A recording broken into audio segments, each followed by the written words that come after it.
My first experience with the Africa Twin was around 3 years ago in the Honda Asian journey. We traveled around 700 kilometers around Malaysia with various Honda big bikes, and amongst all of them, with that kind of touring, no surprise, the Africa Twin stood out. The Africa Twin has a lot of stories behind it across over 3 decades. The first one came out in '88 as the 650cc V-Twin. In that same year, they also released a replica of the Dakar champion machine, the 1986 NXR 750. That bike won Dakar 5 times. Talk about a lot of bragging rights for the A-Twin, huh? In the 90s to early 2000s, the 750 variants came out. Then there was Africa Twin Limbo. Nothing happened. The Africa Twin disappeared, and it became oh so quiet.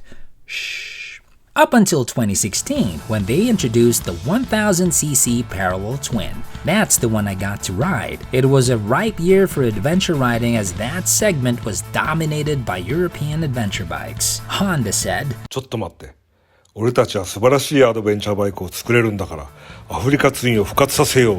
プーキンいいな。はっはっはっは。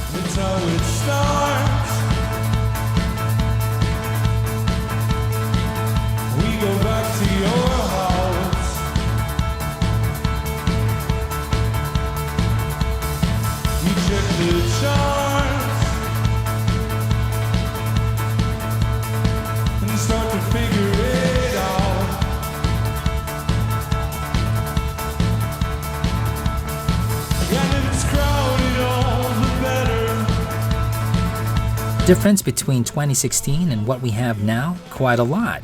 The whole bike was reworked. First off, the chassis is now much narrower and lighter. The subframe is now bolted on. The swing arm is also lighter, coming off the lines of the CRF 450. Engine is more powerful at 1084cc, while at the same time shedding weight and resized in a smaller package. The suspension settings are more articulate. It's the same with before in terms of suspension travel, but now with better innards. So they improved performance there. They changed the oil amount, the spring rate, the damping, and all that is a definite character change for the suspension, with a lot less fork dive in the corners. Also, it now has cruise control, which I feel should be a staple for adventure bikes. It also has way more tech this time. I'll get to that later on.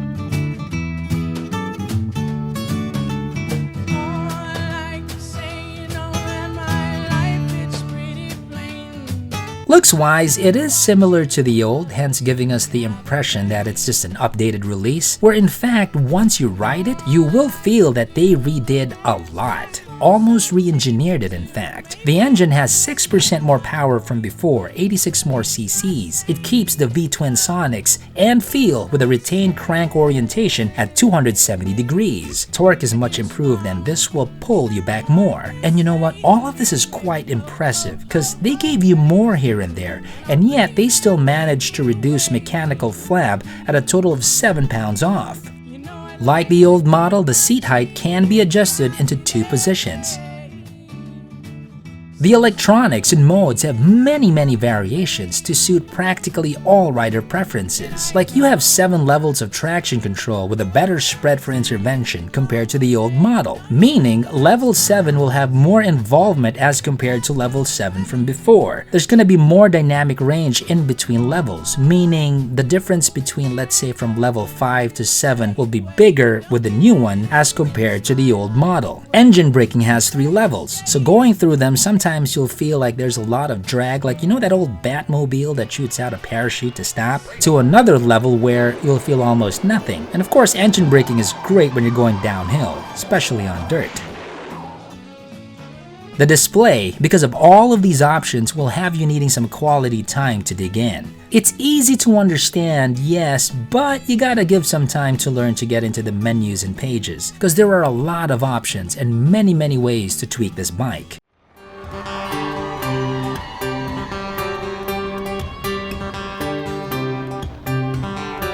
Tell you the truth, I prefer the worst of you.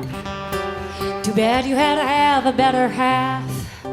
She's not really my type, but I think you two are forever. I hate to say it, but you're perfect together, so fuck you. And your untouchable face said fuck you. I rode this bike more on road, just like the older one. I went out of town, I did BB or Baguio Balikan, bought another edition for my ADATS collection. That said, because of more time on cement, I can't really formulate an off-road opinion beyond saying that sure it can do off-road by just looking at it and how it feels out there when I encounter the occasional bad bump. We got big wheels here, 21 inches out front and 18s at the back. We have good ground clearance at 9.8 inches. You have a high exhaust. So yes, Honda had rough roads and gravel in mind for the latest Africa Twin, blatantly announcing and reminding everyone of their rich history in the dirt. Taga saan ka? Yan po sa Dungon po, sir. Yan lang Paano po. ka nakarating dito? Taga dito rin po. Namili lang po ng gamot. Okay. Perfect ka nga po. Ano po? Ride safe ka.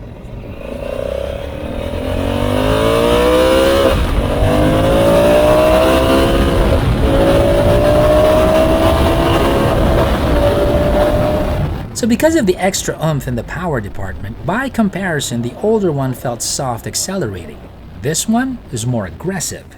So literally, this is the freshest bike ever to come out in Makina Moto Features. I mean, straight from the pier to Honda Philippines to the garage. It's got all the plastic stuff on it, which we will take out.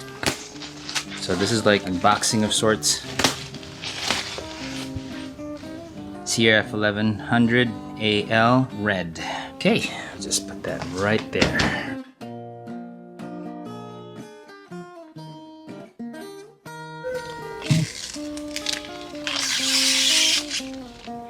So look at how big this bike is.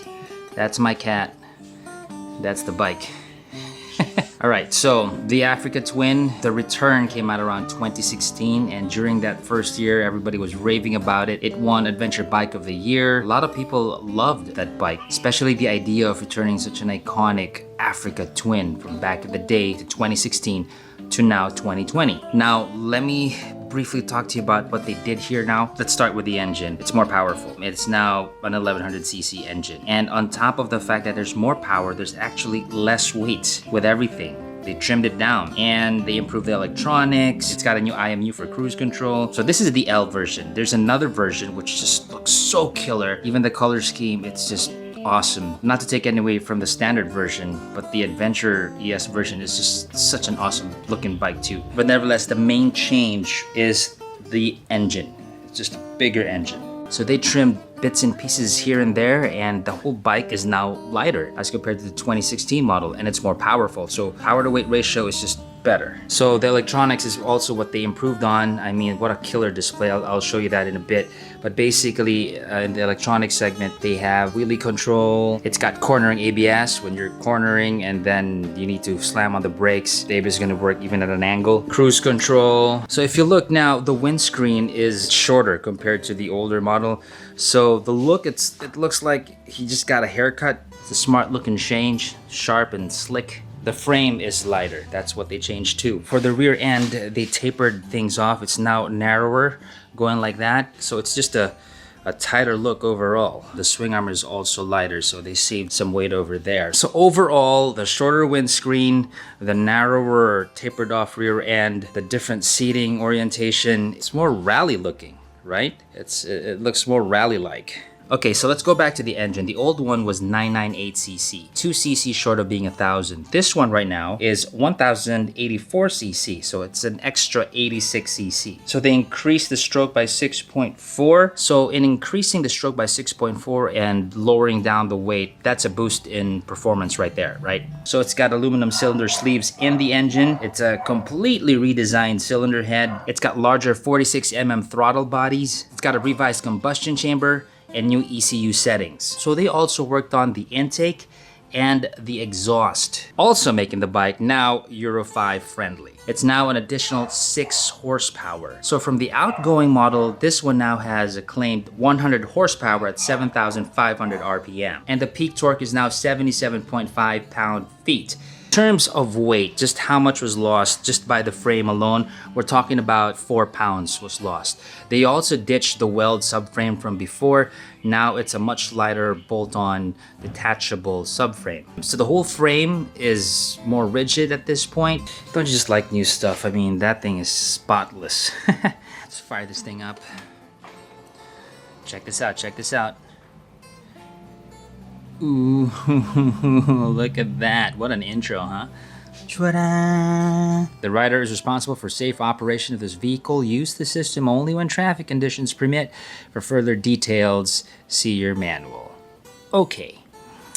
Now, let's go through the different riding modes. These are all the buttons. I know it looks like, whoa, look at all those buttons, but don't get intimidated. And you do what I do, which is basically press everything randomly and see what it does there and figure it out. So this is a touring mode. Touring mode in the stock setting is going to be the most powerful among the modes. And as you can see with all of that going on, the more filled out that is with blue, the more restrictive it is. So if you want everything off and just go rah, you just take all of that out, but it's going to be more dangerous. So essentially, the more blue there is, the safer you are. That is tour mode. Urban mode is if you're just around town, you know, you're not really going out for stretches. So that's pretty much urban. Gravel. This is where ABS is off.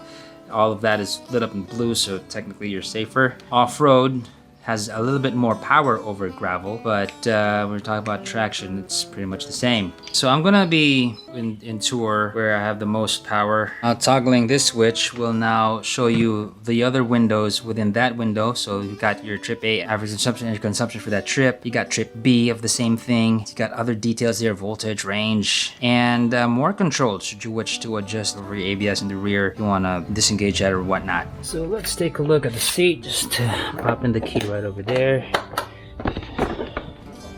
So that's that there. Actually out over there. Ta-da!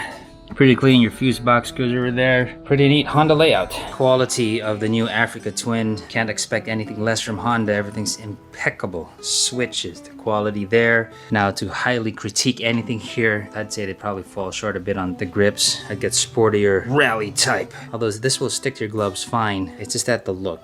I'm nitpicking here. I would change the mirrors too. I mean, the whole bike is like this level, and the side view mirrors are like maybe here. And there's so many, you know, cool aftermarket rally side view mirrors for this type of bike out there, so that's not going to be too much of an issue. Although the whole shorter windscreen is such a great look, I would prefer a longer screen. I'm sure aftermarket screens are going to come out, or maybe an option from Honda, hopefully. But you know, if you're going to go for touring, a taller windscreen would be just stellar.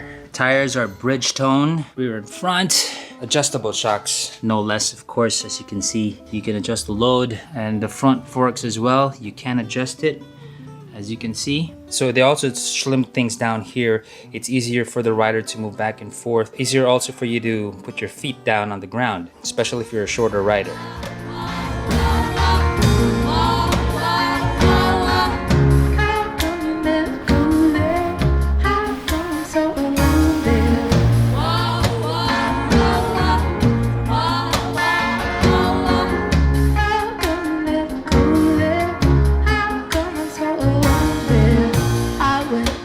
In the corners, it's quite the joy. I can hold higher gears and maintain it before downshifting. Not bad. Taking off, you can shift up quickly without having to max out each gear. In line with that, the traction control is lane sensitive, so you can dive deep. Hit the throttle and you'll be fine.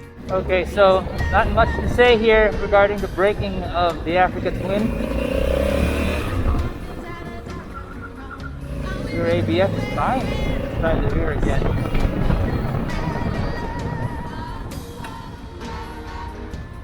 Yeah, the front, I'm also able to. Very good braking. Side move. Yeah, you're gonna trust and rely on these brakes.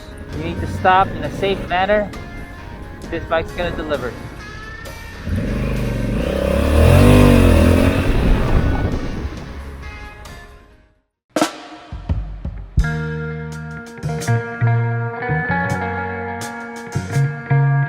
gasoline consumption, I hit about 19.165 kpl. Now, I wasn't trying to save gas here, I was going out and ripping it all the time. The tank can carry 18.8 liters of fuel. While close to 20 liters, I would prefer the tank capacity to be 20 liters and up. The handlebars are higher too, and this changed the feel in the corners. You'll feel more stable, more planted, more sure.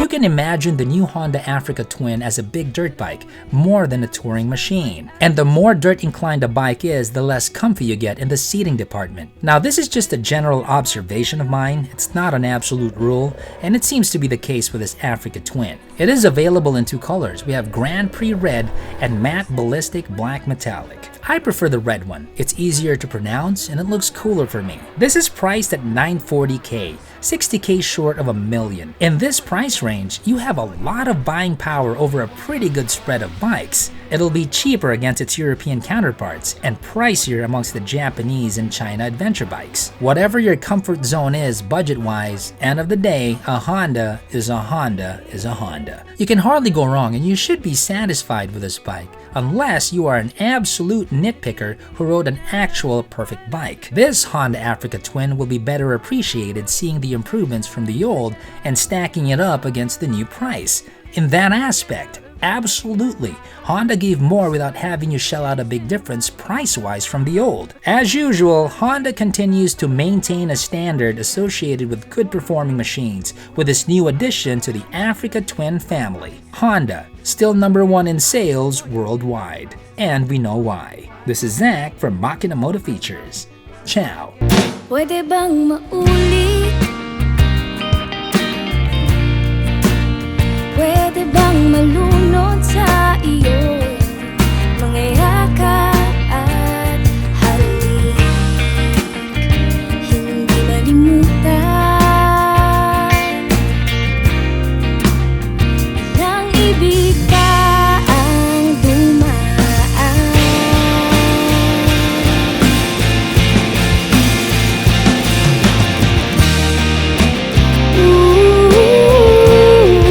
Malayo ka man,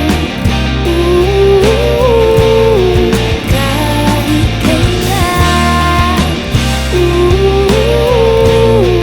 kahit ilang buhay ang daanan, andito pa rin ako.